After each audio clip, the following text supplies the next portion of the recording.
Hey guys, and welcome back. Today we are doing something that I am a little bit nervous to do. We're making a t-shirt, and I'm very excited for this because the last time we tried to make a t-shirt, it was a fail. I'm gonna link that in the description. It did not work out, and I later found out that it was probably because my blade was so dull on my Cricut. So it made it a lot harder to weed everything for the intricate design that I was trying to do. So I definitely probably need to retry it with the regular vinyl, but today we're testing out puff vinyl, like the 3D puff vinyl, and I'm so excited to do that. So we're going to be testing out A-Sub's puff vinyl and see if it works, and we're going to try out a new design that I made for my business, and I'm super excited because if it turns out right, I'm going to make a ton for my family and maybe list it on my Etsy so that my customers can buy it if they want to. As always, when I mention A-Sub, you guys know that the link is in the description and you can use code Samantha to save 10%, I believe. Let's go ahead and find out if we'd like this 3D puff vinyl and if we're going to have a more successful time making a t-shirt this time. Okay, so in this pack that they sent me, there's multiple different colors to choose from, and I just went with basic black for the gray t-shirt that I was making. And I read all the instructions. I've never done this before, and so I followed the instructions to a T, and this is the part where I have a problem with this product. But we'll get into that in a second. So I went ahead and followed the instructions. I did the glossy side down, cut it. My Cricut blade was sharpened and worked perfectly. And I love the way the design came out. I just think it's so cute. It says stickers, and at the bottom it says X Samantha. I can't wait to make everybody in my family one of these because it just looks so good. I love the design. So I went ahead and pressed the t-shirt to, iron it first. And per the instructions, I had my heat press set at 300 degrees for 20 seconds.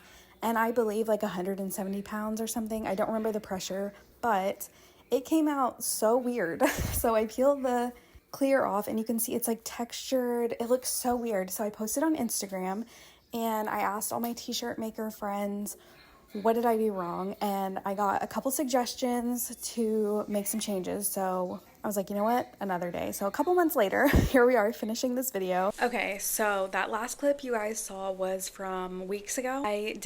It didn't turn out right. I don't know if I did something wrong. I'm pretty sure I followed the instructions. I'm gonna double check. I'll put it on screen right here. If I did follow them exactly or if I kind of guesstimated on my own, I don't know. I think I followed the instructions and it didn't turn out right. So I did post on Instagram asking for all my t-shirt friends to help me out in what I did wrong, because that texture just wasn't right. I have a shirt from Texas Tees that is the puff vinyl and it's so smooth and it looks so nice.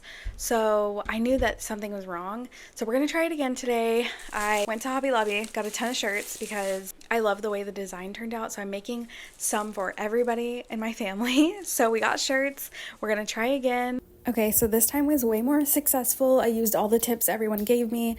I didn't use the Teflon brown paper that I normally put on top of my designs in the heat press. I lowered the temperature a lot and it came out perfectly. I love it so much.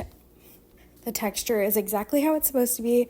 So I would recommend this product. I do think it's a little janky that the instructions were higher than they needed to be, but sometimes that just happens, and a lot of people told me that heat presses can actually be so wrong, like on the reading of temperature that they are. So maybe that's the case, but I definitely would just try and see what works for you. That's pretty much all crafting is, trial and error. It happens. Maybe start out with the settings that I'm using and see if that works. But this came out so good. I'm so excited. And as usual, I forgot to film an outro. So thank you guys for watching. I really hope you enjoyed. If you want a shirt, let me know. I'll add them to the Etsy. And I will see you guys in the next video.